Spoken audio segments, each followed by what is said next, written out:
Hallo ihr liebe Leute, hier ist wieder der Yankee mit Let's Play Final Fantasy 9 auf Pelzig. So, dann gehen wir noch mal ein bisschen durch die Stadt.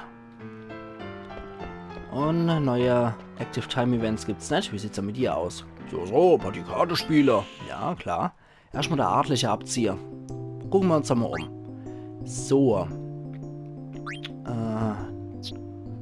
Ja, die sieht doch recht gut aus. Yeti-Fresser. Ja, sieht eigentlich auch nicht verkehrt aus. Mhm. Oh. Der sieht auch ganz gut aus. Ja. Nehmen wir doch so einer. Waldnymphe. Ah, wir machen 2er Wert sogar. Ha. Der sieht noch gut aus. Alehopp. Ja, ich bin dran. Noch.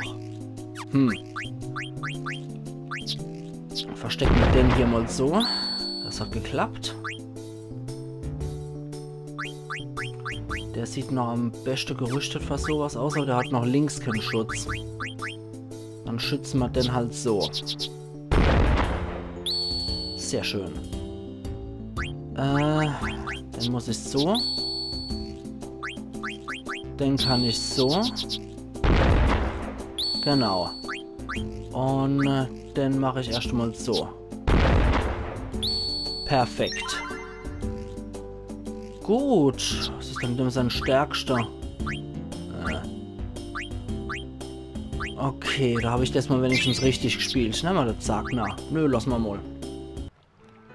Naja, theoretisch könnten wir uns ja mal wirklich direkt bei dem Gedöns versuchen. Bei dem Turnier. Aber ich bin auf jeden Fall auch immer ein großer Fan von, wir gucken uns ja an, ob es neue Sachen zu verkaufen gibt. So. Das ist die Schmiede. Okay. Zauberumhang haben wir aber schon eine. Das haben wir auch alles, das Zeug. Goldschal. Okay.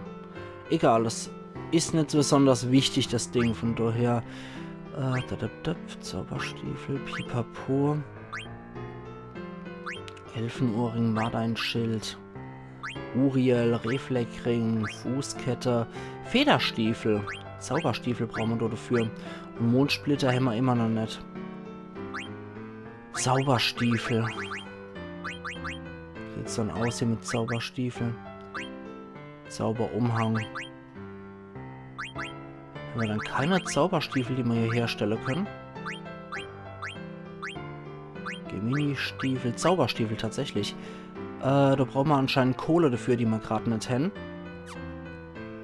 Okay, das heißt, wir müssen erstmal Geld besorgen. Wie sowas Hass. Also Zauberstiefel brauchen wir auf jeden Fall. Der Waffelader ist so glücklicherweise genau am anderen Ende. Warte mal, halt mal eine Gaula an, natürlich. Wir haben hier noch 2 Stellatio, die wir an die Kanarie-Vogelfrau hier verkaufen können. So, hoffen wir mal, dass das reicht. Ja, wir haben eine Stellatio gekriegt. Baroness Stella. Oh, ihr habt die Libra Stellatio in eurem Besitz. Überlasst sie uns und ich wäre euch reich, Belohner. Ja, darfst aber, bitteschön. Oh, sehr vernünftig an euch. Wir danken für das Geschäft. So. Und perfekt. Oh, ja, eure Belohnung erhalten von unserer Dienerin. Phönix, oh Gott, das ist ja etwas Panne. Ja, Virgo Stellatio, die kriegst du auch. So. Und, was gibt's da dafür? Bitte was Besseres, bitte irgendwie 5000 Gil oder so, das wäre doch mal nicht schlecht. Ja, da friert sie sich wieder wie Sau. Und 2000 Gil, das ist doch mal ein Anfang. Ich glaube mir, Stellatio habe ich derzeit nicht in meinem Besitz, oder? Ja, genau. Nur an Stellatia interessiert, allerhaupt. Gut, dann müssen wir uns immer um die Stadt außenrum. Geh fort. Okay, hier gibt es nochmal ein ATE. Da ist die Karte Arena. Über die Meere, über die Täler. Adliger Gentleman. Vor kurzem ist mir doch tatsächlich gelungen, eine lebensgroße Griffon-Skulptur zu ersteigern. Oh, wirklich großartig. Die macht sich bestimmt prächtig in eurem Wohnzimmer. Nun ja, ein bisschen prächtig, wenn ich das so sagen darf. Ich muss eigenes Zimmer abbauen lassen, um ihrer Pracht gerecht zu werden. Hohoho, was man nicht alles macht. Ach ja, was das wieder kostet, also nee. Wir überlegen ja auch gerade, ob wir uns eine weitere Skulptur zulegen sollen. Vielleicht die von einem Behemoth und dazu dann gleich noch dazu passen die Zwettvilla. Ach, was das wieder kostet, also nee. Köstlich. Uff, irgendwie ist die Stadt Venture auch nicht so leicht. Ich habe gedacht, die beschäftigten sich mit lustigeren Dingen als so etwas. Oh, Bobo. Hm? Bobo. Hallo, was machst du denn da? Hey, du goldiger Fratz da. Oh, der Angsthas von vorhin. Das war ein bisschen hart, außerdem habe ich auch einen Namen wächst. Ja, ich weiß, Angsthas. Ist recht, aber sag mal, hast du nicht gerade was so lustige Dinge gemeint? Ja, ich bin eigentlich dort Trino gekommen, weil ich gehört habe, hier sei es lustig, aber... Und ob's hier lustig ist, spazier einfach ein fröhlicher und kleiner her. Hier. Kein Umstand, Eiko findet sich allein schon zurecht, du Pedo. Warte doch einmal. Regine, da muss ich jetzt auch noch so launische Gehör auf den Nase rumtanzen lassen. Ach was, ich schnapp's mal jetzt einfach als Geisellochs oder Rotschopf aus der Reserve. Du wirst doch nicht das fette Kopfgeld für den elende Kerl ab und ganz nebenbei mach ich mal noch einen Wahnsinnsname. Eiko hat keine Lust mehr, ich geh jetzt. Was denn jetzt so rastig? Ach, mit was Leckeres zu essen oder sowas in der Richtung? Was Leckeres? Ja, genau, was Leckeres. Im Trainer gibt's an jeder Strohsäck die falsche Schlemmerei, glaub mal. Das lockt natürlich immer das eklige Vieh hinter ihm an. Hast du schon mal Mousse oder Trenolat oder Seitan-Pasta probiert? Die falsche Schlemmerei? Ja, das habe ich doch bereits gesagt. Hä? Quina, wo kommst du denn her? Die falsche Schlemmerei? Was bist denn du für eine Gestalt? Ich will jetzt sofort die ganze Schlemmerei essen.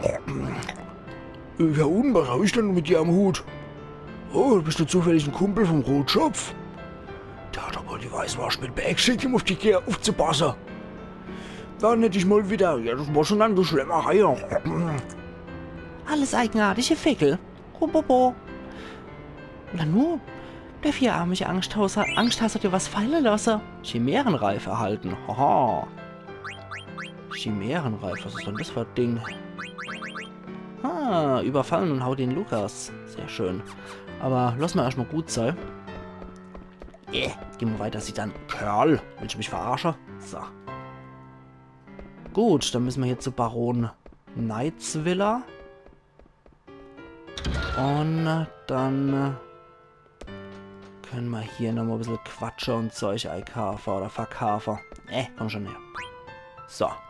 Wir wollen... Oh, Moment, erstmal gucken. Tatsächlich können wir hier die ganze kühle Sache hier kaufen. Multistab haben wir schon. Genau, das sind die für die. Ogerstock. Für Vivi gibt es leider noch nichts Besseres. Schade, schade. Goldhelm. Okay. Gut. Mist. Noch einmal. Verkaufen. So, dann gucken wir jetzt mal, dass wir ein bisschen Kruscht verkauft kriegen. So Ding, das braucht doch eh kein Mensch mehr. So. Seidehemd, nee, komm. Bronzehahn, ich kann auf jeden Fall verkaufen. Mithril-Weste genauso. Baumwollkleid verkaufen wir Armor-Ends. Wüstenstiefel lassen wir mal gut sein. Gemini-Stiefel haben wir mehr als genug. So. Gut. Das sieht doch soweit in Ordnung aus. So. Dann können wir nochmal zur Schmiede zurückgehen. Und hier wieder runter. Beim Auktionshaus können wir dann später auch nochmal fest dabei sein. Wobei ich das irgendwie für kontraproduktiv halt, weil Kucha doch irgendwie auch sein Finger im Spiel hat, wenn der nicht sogar der Besitzer vom Auktionshaus ist. So, genau, du wieder zum Schmied. Und hier wieder rein. So, Kerl. Dann gucken wir nochmal. Federstiefel. Genau, du brauchst die Zauberstiefel dazu. Zauberstiefel. Oh, das sind sogar die einzigen, die ich in meinem Besitz habe. Okay. Federstiefel können wir dort mit dann herstellen. Dann machen wir uns dann nochmal Zauberstiefel, wenn wir dort noch gar keine Hände fuhr. So. Dann können wir nämlich gleich mal gucken, ob wir was bringen. Federstiefel. Immer Levitas. Das ist natürlich sehr praktisch. Und die Zauberstiefel bringen felsenfest. Sehr schön. Immer Levitas ist natürlich auch geil. Dann ist man immun gegen alle Erdeffekte. So, was hier war noch ein Ausrufezeichen? Achso, hier die Dunkelkristall. Ja, ich glaube, das wird der Höhepunkt der heutigen Auktion. Ja, aber ich glaube, wenn das so ist, dann können wir uns wohl das nicht leichter. Ja, wenn die anderen Leute hier ihr ganzes Geld schon vorher verpulvern sollten, dann können wir vielleicht auch ein Schnäppchen machen. Die Stammbieter in der ersten Reihe kommen meist nur wegen dem Hauptobjekt, aber vielleicht kann man so dazu bewegen, schon vorher Geld loszuwerden. So, Dunkelkristall, ha? Gut, sollte man vielleicht dann mal zum Auktionshaus einfach mal so gehen. So. Also wieder ab zum Auktionshaus und schauen wir mal, was da abgeht. So. So, da heute Aschermittwoch ist, wollte ich auch nur Bescheid geben, die ganze Aufnahmesession, seit wir da beim Baum IFAS wieder angefangen haben, ist Session eine große. Und ja, ich habe jetzt einfach mal so nebenbei, weil, Hauptobjekt der heutigen Auktion ist Mini-Set. Das nächste Objekt Elfenohrring, dann Unes Spiegel und Dunkelkristall. Mini-Set, okay, da können sie ruhig bieten. Ah ja, wie gesagt, ich habe dann meinen PC immer nebenbei laufen, wenn ich hier aufnehme. Und habe dann mal auf meiner YouTube-Seite geguckt. Und ich habe mal ursprünglich 127 Abonnenten gehabt. Jetzt ist es auf 122 geschrumpft. Ich freue mich als warum. Ob es irgendwelche besondere, spontane, vielleicht sogar Entscheidungsgründe gibt, dass man mich dort deabonniert. Ich weiß nicht, was da alles abgeht. Hoppla, jetzt bin ich rausgelatscht. Weil, ohne Scheiß, 5 Abonnenten innerhalb von einem Monat, die schon abspringen, finde ich schon ziemlich happig.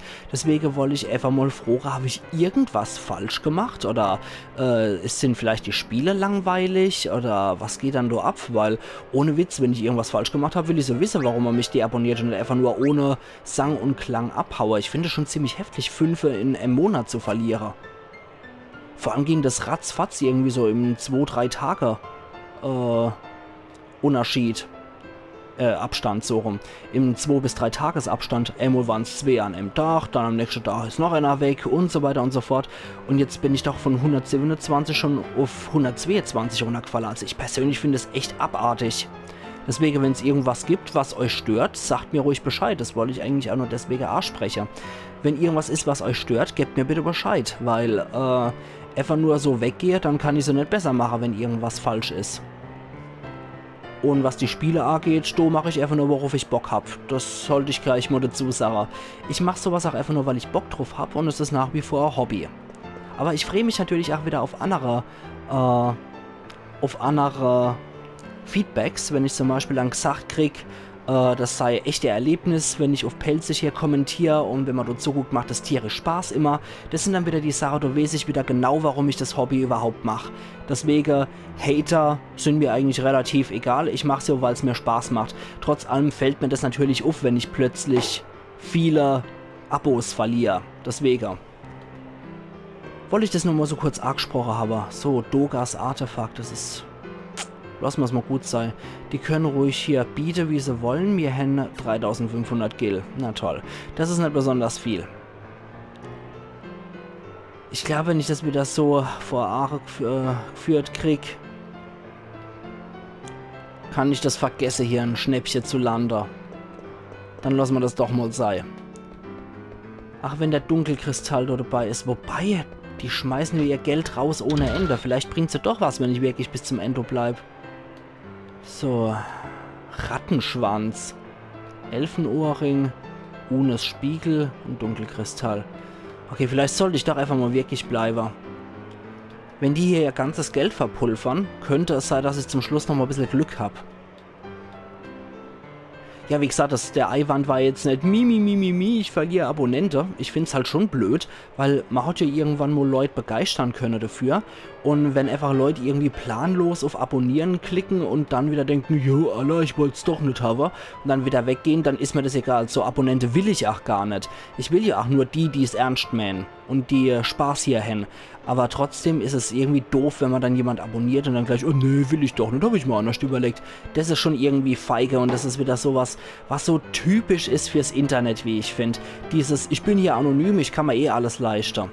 Also, wenn, dann sollte man sich wie im richtigen Leben auch wirklich überlegen, wenn man hier abonniert und wessen Videos man guckt und nicht einfach so halbärschig, oh ja, mach ich.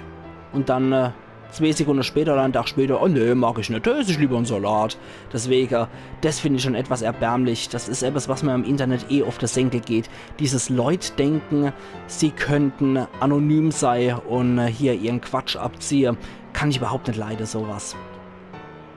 Das hat jetzt nicht nur was mit YouTube und Abonnieren zu tun, das hat auch generell mit dem Verhalten von Leuten im Internet zu tun, weil wenn jetzt zum Beispiel irgendein Mann irgendeine Frau sieht und die dann schon belästigt im Internet, ich glaube kaum, dass der Typ so Sprüche, wie er sie im Internet bringen wird, bei einer Frau in echt bringen wird. Deswegen, es ist einfach diese Anonymität, dieses Ekelhafte da, was mich erwidert, wie Leute eigentlich sind, und sobald sie Anonymität haben, vergessen sie sämtliche Benimmregeln, die man ihnen während ihrer Erziehung vielleicht nur beigebracht haben mag.